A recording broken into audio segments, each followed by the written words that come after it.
Ross Tucker. He's on the fan hotline right now. It's Odyssey. NFL insider Ross Tucker. Insider calls brought to you by Nationwide. For your insurance and financial needs, Nationwide is on your side. Ross, welcome to the show. Hope you enjoyed that. Yeah, what I like is the variety. I like the change-up every week that I don't exactly know what's coming. I appreciate that because you have to remember what you did the week before and slightly alter it. That was a little bit different. I liked it.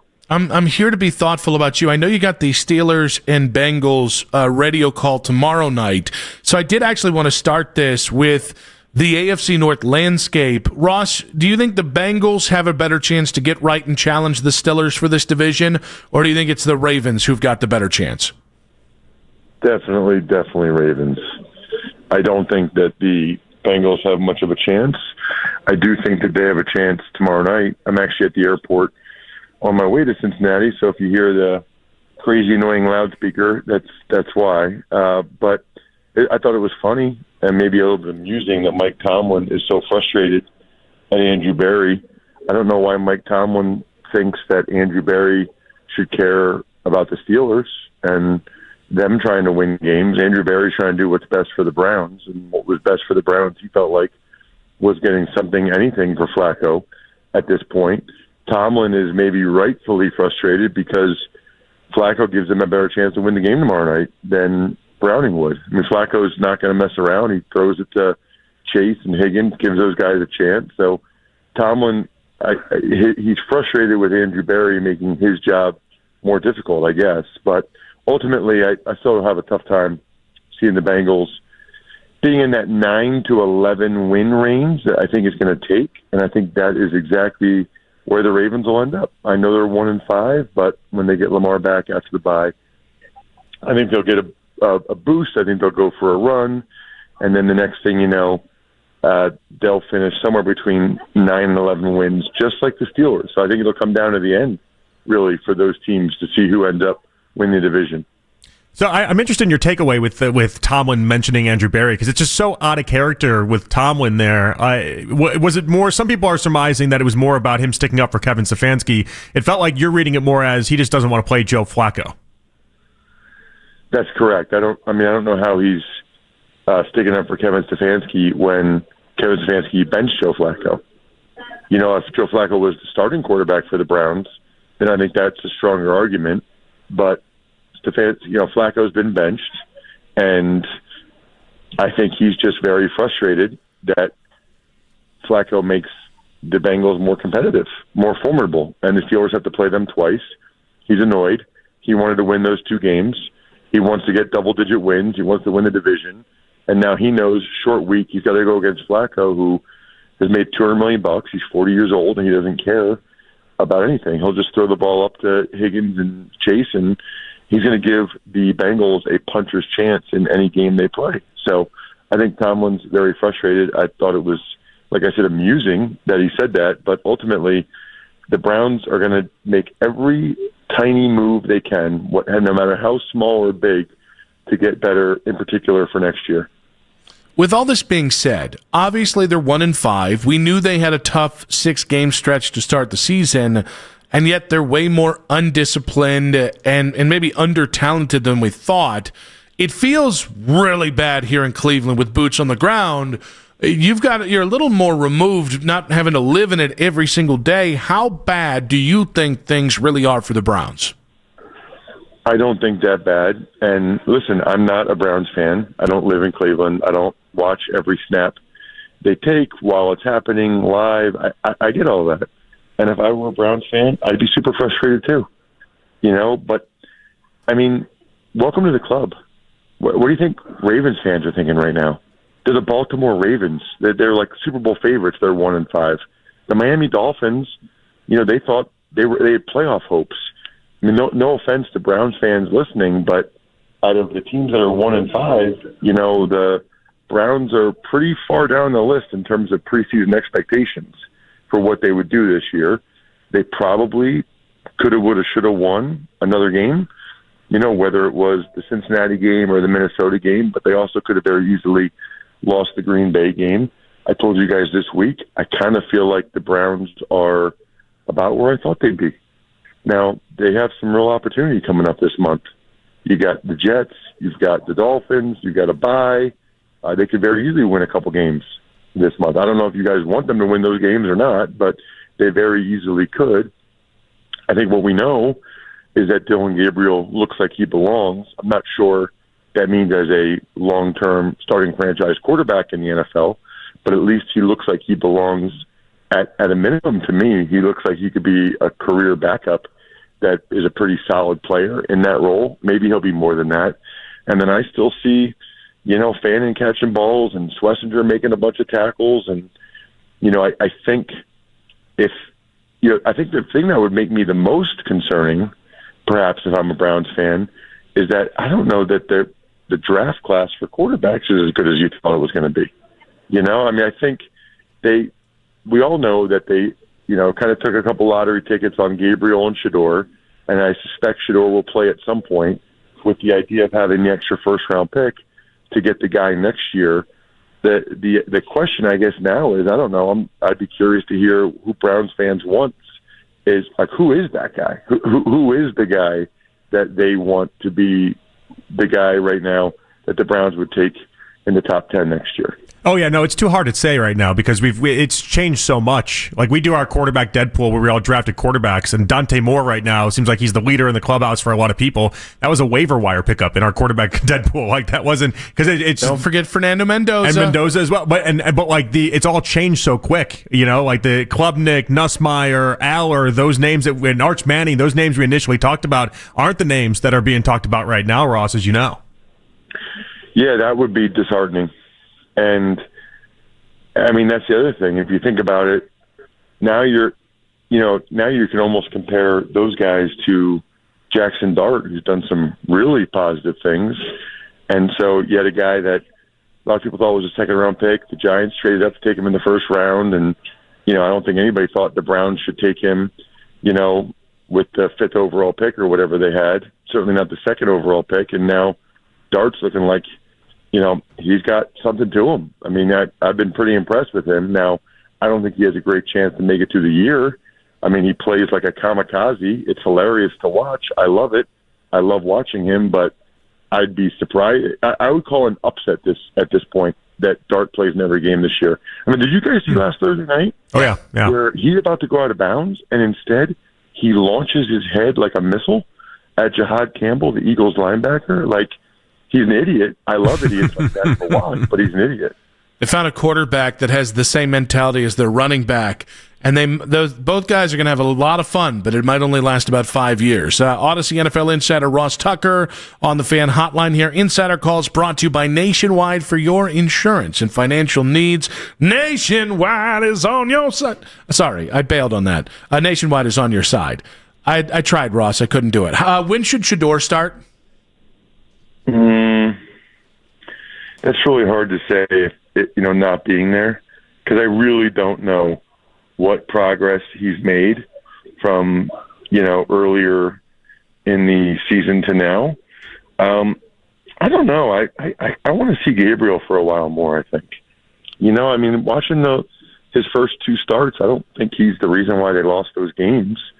Now, is he a guy that's going to put the team on his back and take him to wins already as a rookie? No, but I don't know. He looks more comfortable than Cam Ward. And I know everybody says, he played 6 years in college. He's 24 years old, blah, blah, blah, blah. Well, guess what? How long do you think Cam Ward was in college? Cam Ward was at Incarnate Word for 2 years, Washington State for 2 years, Miami for a year. Cam Ward played college football forever too. So I would say that at least in terms of looking like they belong, Dillon Gabriel's not capable of making a couple of the wow plays that Cam Ward makes as the clear-cut number 1 overall pick.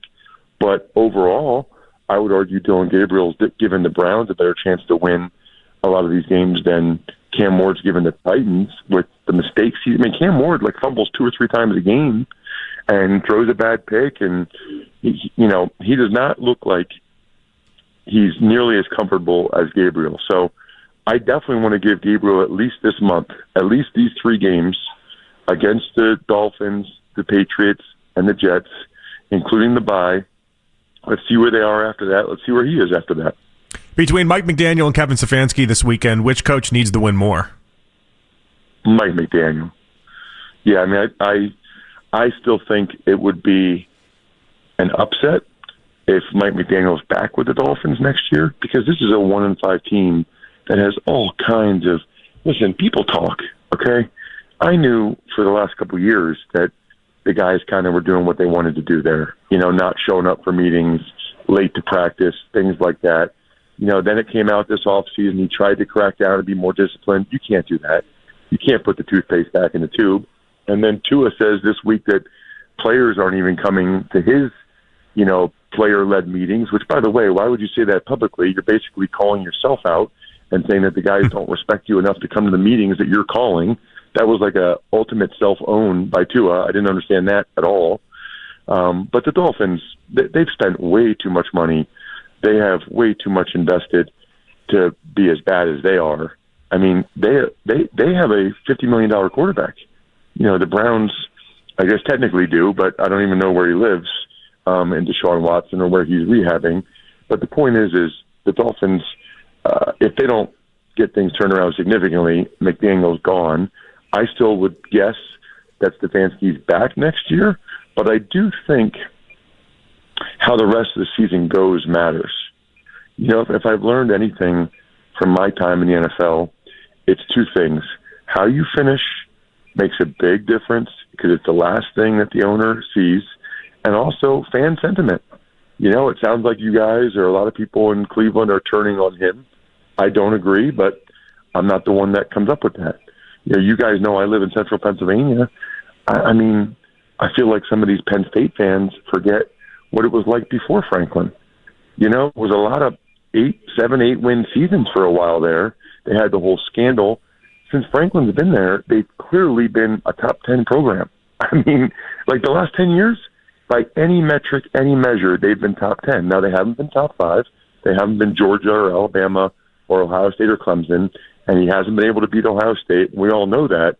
But that might be a careful what you wish for situation there because, they won 13 games last year, double-digit games the last 3 years, and now because they lose a couple games in a row, you fire them? I mean, is it more likely for Penn State that they take the next step with the next coach and they're a top 5 team, like the teams I just mentioned, or that they take a step back?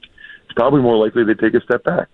So for Browns fans, if you really want Kevin out, hey, keep saying that and maybe it'll happen. My guess is the coach that you would get instead of him is not as good as he is, and that Stefanski would have success somewhere else. And I do believe he would get hired somewhere else, and then you guys would have another one of these situations like Baker Mayfield or Belichick or whatever, where someone has more success when they leave Cleveland after Cleveland gives up on them. Ross, given what you just said there, I don't think Kevin's a bad coach. I do think he's a bit overrated. It's 4-19 the last 23 games. Mm-hmm. The overall record is now well below. He's at .456 winning percentage. He's had 2 playoff appearances and going on 6 years and 1 playoff win. How hard is it to upgrade over a good coach and what I think not a great coach? Well, I think it's fair to have a conversation about whether or not he's overrated. I do think that you can look at it and say, yes, he was coach of the year twice, but then the flip side is, there were plenty of years where the Steelers were still having winning seasons with Duck Hodges and Kenny Pickett. So I can see someone making an argument that, yes, Stefanski's had some really good years and maybe some surprise years, and they won a road playoff game and all those things, but that he should have been able to find a way to win more games last year and this year. And I think that's a fair argument, and we can have that argument. And I guess if the question is, hey, if they're only winning 3 or 4 games anyway, how much worse could the next coach be? I think that's fair too. I guess the question that Jimmy Haslam would have to ask himself is, with all these young players and with getting a new quarterback potentially this offseason, would you rather have Stefanski be the guy to try to turn this thing around and work with the new quarterback, or would you rather have somebody else? And I think you could fairly make arguments either way. And I do think that fan sentiment matters. I do think, I can just tell you, I didn't have a TV game this past weekend. I had Commanders-Bears Monday night on radio. So I never get to tailgate. I never get to be a dad. But I took my family to Penn State, Wisconsin volleyball Friday night because my daughters like volleyball. Then we went to the football game. And it was ugly. And I know it was only their third loss, but it was ugly. Like, people were really booing. They were, like the students, everybody had just totally turned on Franklin. And I think that really matters when you're the athletic director. In college football, it's about the big donors, it's about the students, it's about the fans, the whole deal. And I think in the NFL, I think the fans do have a lot to say. Like, if these fans stop going to games and just say they're totally out on Stefanski, then I think that's something Haslam will have to strongly consider. I personally don't recommend that. I personally think he's a good football coach, and I think lessons can be learned from, like, the Steelers. I think, correct me if I'm wrong, but I think Cowher might have had back-to-back losing seasons, and all of a sudden they turned it around. They went to the Super Bowl, and they got Big Ben, and they were number one seed, and next year they won the Super Bowl. But most owners don't have the stomach to just eat it and take the criticism like the Rooneys do. So Haslam, a former minority owner of the Steelers, has to decide whether or not he's willing to take the fan outrage or apathy. I think he's actually probably more willing to take the outrage than the apathy, which is usually the case with owners. Ross, great stuff as always, buddy. Appreciate you. We'll talk to you next week, and enjoy the call for Bengals Steelers coming up tomorrow. All right, everybody listening, Nick, who are they rooting for, or who are they rooting against? You got to root against the Steelers, right? I mean, I don't know. I'm asking you guys. I don't know if you hate the other team in the state more, or you hate the. Oh no, definitely. Always hate the Steelers more, but I am interested to see if it continues to go bad for the Bengals if they sell off Hendrickson. I'm interested in that storyline. Oh no, I would be stunned if they don't. I mean, nobody likes saving money more than them. If they lose a few more, I would think that they would trade him. I'd be surprised if they didn't. Although, he's going to get a gigantic contract, so that would be a third-round compensatory pick. So you have to pony up something pretty good just to get him for the rest of this year. So that's the interesting aspect of it. Ross, great stuff, buddy. Appreciate you. Later, dudes.